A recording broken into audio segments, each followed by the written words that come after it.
Ah, les jeux de plateforme. Pour les joueurs comme nous, le genre est une sorte d'ode à la nostalgie. Faut dire qu'on a réellement mis les pieds dans le jeu vidéo à travers les jeux de plateforme, à une époque où il régnait en maître sur les consoles de salon. Donc forcément, lorsque l'un de ses derniers représentants pointe le bout de sa gélatine, on a tendance à l'aborder avec une certaine sensibilité, surtout quand il est chouette. Et justement, ça tombe bien, parce que Shift Happens, c'est un jeu de plateforme vraiment chouette. Tout commence le 22 février 2017 par un accident de labo. Un bras mécanique qui s'emballe, un générateur de blobs qui est pas fan de pots de peinture, et pouf, Gizmo et Plum viennent à la vie et ils sont bien décidés à en profiter. Mais avant toute chose, il va falloir s'échapper du labo, divisé en plusieurs zones et tableaux comme tout bon laboratoire qui se respecte. On doit ce pitch, qui ne nous rajeunit pas, à Klong Games, un studio indépendant allemand fondé en octobre 2013 par une bande d'universitaires qui se sont découverts des atomes crochus quand ils faisaient leurs études ensemble à l'université Media Design de Munich. D'ailleurs, leur premier jeu, Mercury Shift, était à la base un prototype issu de leur projet d'études. Prototype qu'ils ont décidé de reprendre pour en faire un jeu à part entière. Mercury Shift est un jeu de plateforme coop qui repose sur la mécanique de changement de masse à la volée entre les deux joueurs, leur permettant de franchir les différents obstacles rencontrés. Avec plus d'1 million de joueurs s'y étant essayés, Mercury Shift file un bon coup de boost dans la stat confiance en soi du studio, et pour les curieux, le jeu est toujours jouable gratuitement sur navigateur. Ne voulant pas s'arrêter en si bon chemin, en raffinant un peu plus le concept de base, parce que Deutsche Qualität. L'équipe embraya dans la foulée sur Mercury Shift 3D, qui fut rebaptisé en cours de route en Shift Happens, parce que même les jeux de mots c'est Deutsche Qualität. Bref, tout ça pour dire que Shift Happens, tout comme son prédécesseur, a été pensé avec la coop en tête. Donc maintenant vous connaissez la suite, vu qu'on est sur Osmosis, on va forcément parler du jeu et de la coop surtout.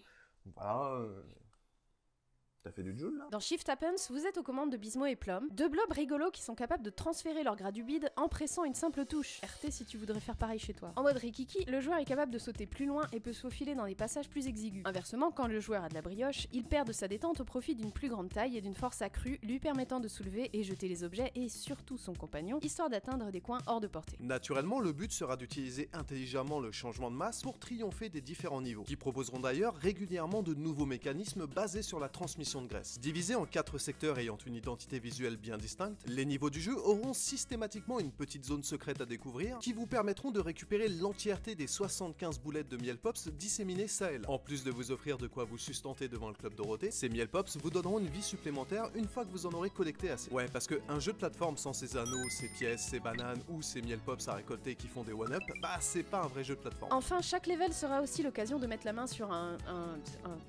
paquet de trucs bidules, totalement optionnel pour finir le niveau. Par contre, ces paquets serviront à débloquer des stages bonus réservés aux joueurs les plus aguerris. Bon, pas si aguerris que ça, vu qu'on a quand même réussi le premier, mais c'est un peu plus chaud que les niveaux de base quand même. D'ailleurs, si un des joueurs se fait dissoudre dans l'exercice de ses fonctions, le joueur restant pourra le ranimer sans aucune contrepartie, avec en plus l'occasion de lui piquer ses miel pops, histoire de se la péter sur le tableau des scores. Par contre, si les deux joueurs trépassent, eh bah ça vous bouffe une vie, et quand vous avez plus de vie, c'est retour express au début du niveau. Bon, rien de bien méchant, et ça permet de garder un certain flow dans la progression. Alors, avant de passer au qu'est-ce qu'on a kiffé pas kiffé, il y a juste un point qu'on aimerait mettre particulièrement en avant. Shift Happens ne tombe pas dans le piège du tour par tour. Et ça c'est cool. Le tour par tour en coop, c'est quand deux joueurs ou plus doivent effectuer une action l'un après l'autre sans notion de timing ou même de coordination. Au final, les manipulations demandées pourraient être effectuées par un seul joueur qui changerait simplement de manette. Or, dans Shift Happens, les épreuves sont spécialement conçues pour imposer la présence d'un second joueur, ce qui donne un véritable sens à l'aspect coopération du titre. Ou alors vous avez une deuxième paire de bras. Et on vous juge pas.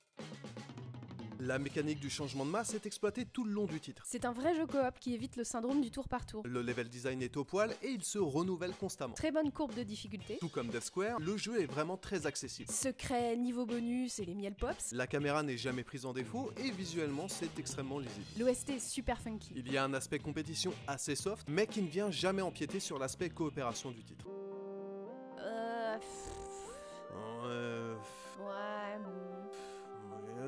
Ouais, allez, vraiment parce que le jeu est bon, on aurait bien aimé avoir un peu plus de niveau, mais c'est vraiment histoire de trouver un défaut.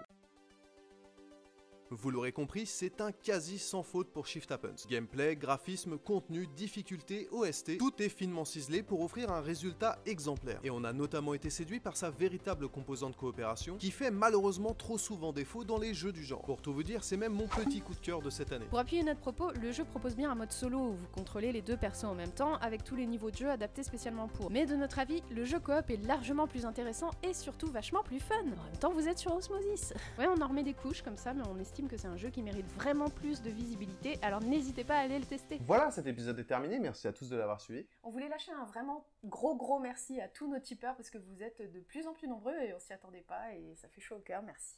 Donc voilà, si l'épisode vous a plu, vous connaissez la suite, faut liker, faut partager, faut en commenter, etc. On sait déjà qu'on va être en retard pour le prochain récap, parce qu'on est en déplacement à la fin du mois, donc voilà, on voulait vous le dire. Donc sur ce, nous on vous dit à la prochaine. Portez-vous bien. Ciao ciao.